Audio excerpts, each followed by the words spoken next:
Well, we feel very, very good. We've worked hard. We announced our campaign on February 28th, and we've been hard at it since then. We've been out doing door-to-door, lit dropping, mailers. We have a very active internet campaign, which has I'm connected into Facebook, and it buzzes all day long, and so we feel really good about where we are. In our door-to-door, we've got an excellent reception from people. We've done door-to-door all across the city. We have excellent yard sign presence. We're doing everything both from the new wave in terms of an electronic campaign, as well as the tried and true principles of campaigning, which is that door-to-door and yard sign. So we feel very good about where we are. Obviously, Plisquellic is a tough man to beat. In office 26 years, I believe? I think it's 25 or so there. Why do you think you're going to be able to beat him? Well, first of all, I think the residents, their message back to me has been, and we got our theme from talking with people, it's time. It's time for new leadership. It's time for a shift in how we function here as a city. It's time for a different approach to people, one that's more collaborative and respectful of residents and those with different opinions. We're coming into a time of tight finances, and we have to work more together. And I think people will see that my approach, my style is more amenable to that, and the bullying tactics of the past are just that. They're of the past and won't move us into a new future. You think the mayor's a bully? I think his style is combative, and I think most people, you talk to anybody, they'll agree. I don't care even if they're supportive of him, they'll agree with that.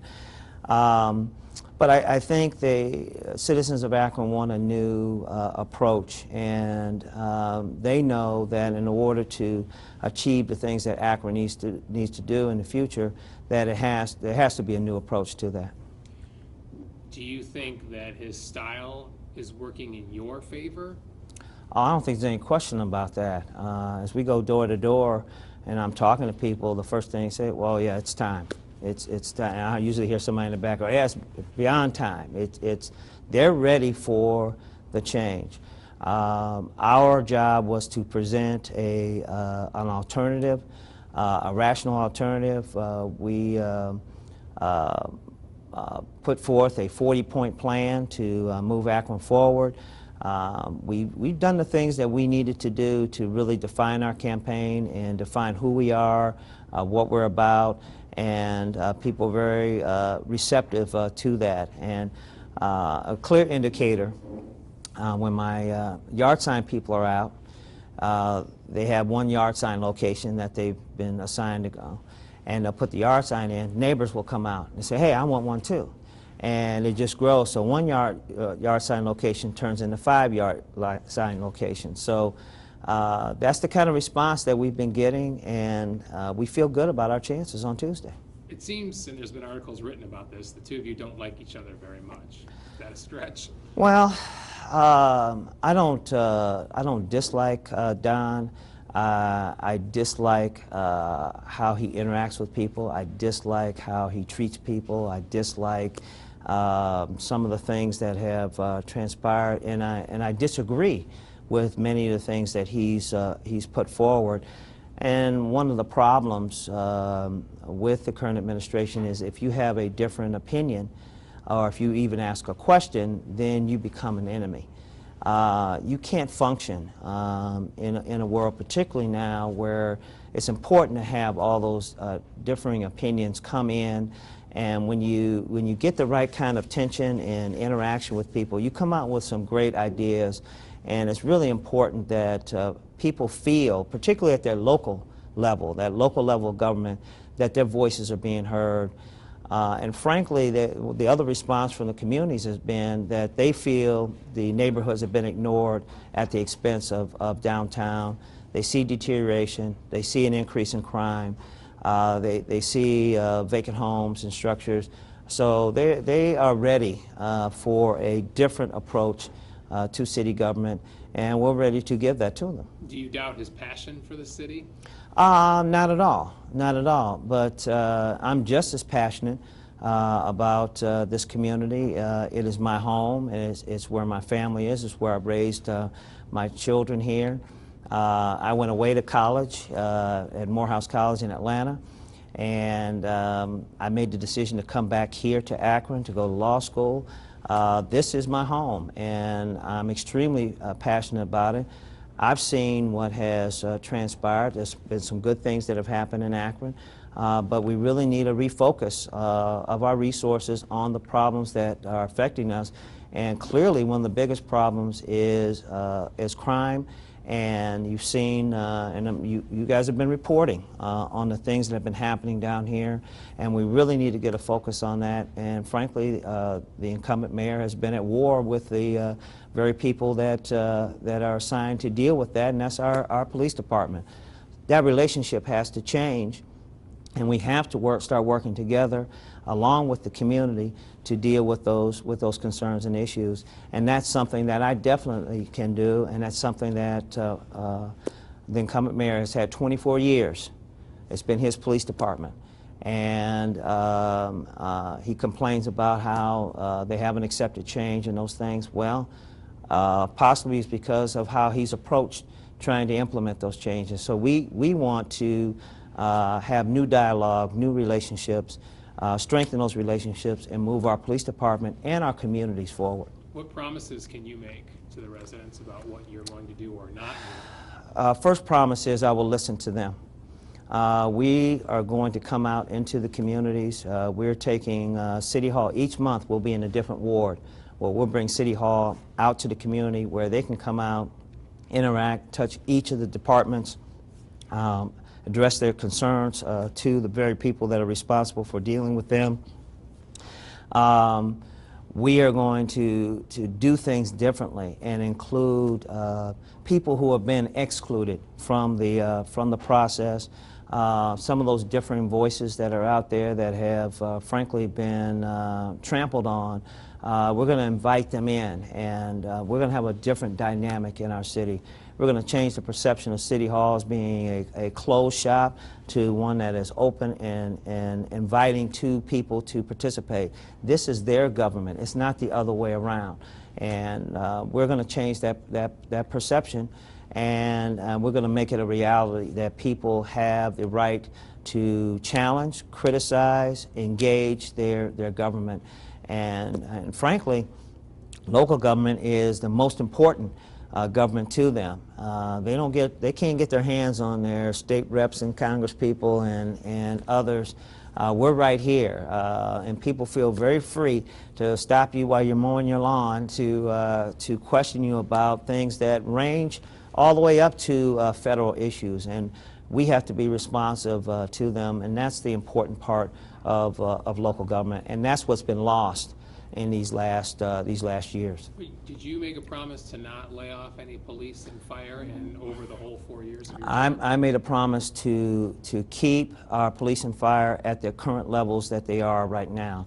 And I made that promise because it is important that people understand that public safety is the #1 issue of city government. It's their #1 responsibility. And frankly, we're at a level right now where we are not functioning well, and we're not able to do the things that we need to do in response to the crime and the issues that are out there. Most of our specialty units have been, frankly, dismantled, and staffing taken out of those departments. Ones investigating homicides, gang unit, drug unit, all those have been decimated, and those individuals are out on the street right now. Those are the very issues that need to be addressed, and we have to do things differently than we have in the past. The mayor says he's done a lot to bring jobs to Akron. Do you see jobs as the #1 issue, or is it the crime? And do you agree that he's done a lot to bring in jobs? Well, he's done a lot. He hasn't brought in that many jobs, and if you look at the actual statistics, they're based on projections.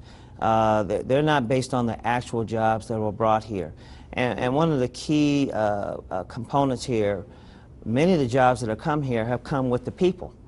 And on the other end, we've lost jobs that Akronites had. Those companies have moved out of Akron, and frankly, because I think we have been inattentive to their needs and have not been upfront in terms of understanding where they are and anticipating their growth needs and being out in front of that.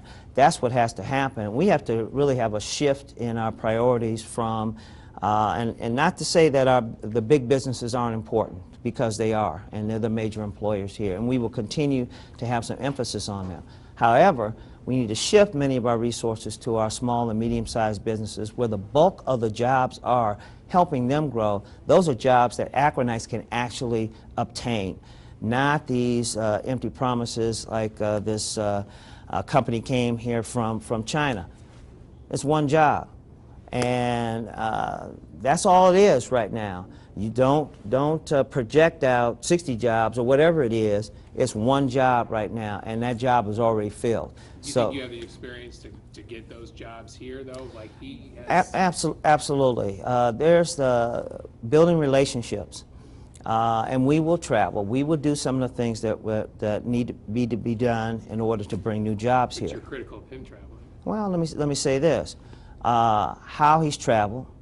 Large entourages going along with him, council members going.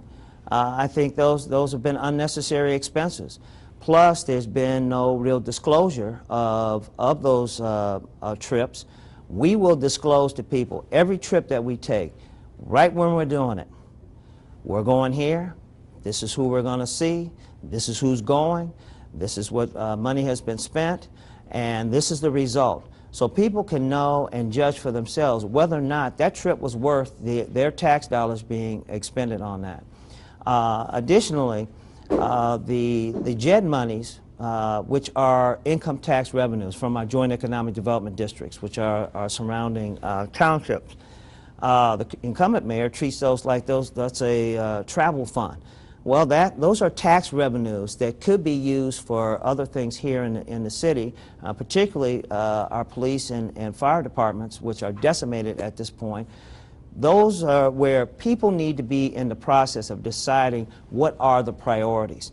And that's what we're going to do. We're actually going to go out, engage people in what's going on, talk to them about the issues, and have them, particularly that neighborhood leadership that is out there working hard every day, we're going to engage them and have them set the priorities for that particular community.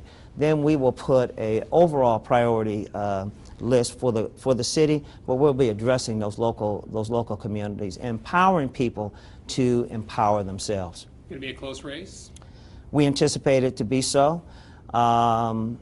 We've worked hard, and I think common wisdom would say that when you're running against an incumbent, it's going to be tough. But our feedback from people has been extremely positive. So we anticipate a win on Tuesday. Our job is to get people out to the polls. And frankly, it's a primary election, which is not necessarily the election that most people come out and participate in. But we've raised the level of awareness, and we expect, matter of fact, the Board of Elections, I think, printed, I think it's 93,000 ballots. So they clearly anticipate more people coming out to the polls, and we expect that. And you know, we've been endorsed by the FOP.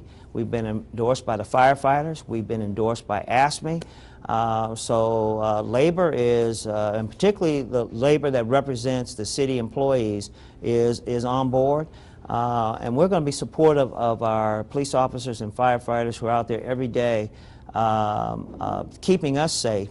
We have to create an environment in which they know that they are supported, And in turn, then we can start implementing some of the community policing activities and things that we need to do to make things better.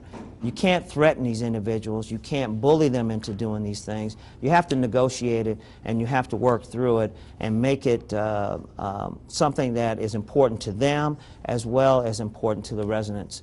And that's what we're going to do. And we have a very different style, and I'm very much looking forward to next year implementing that.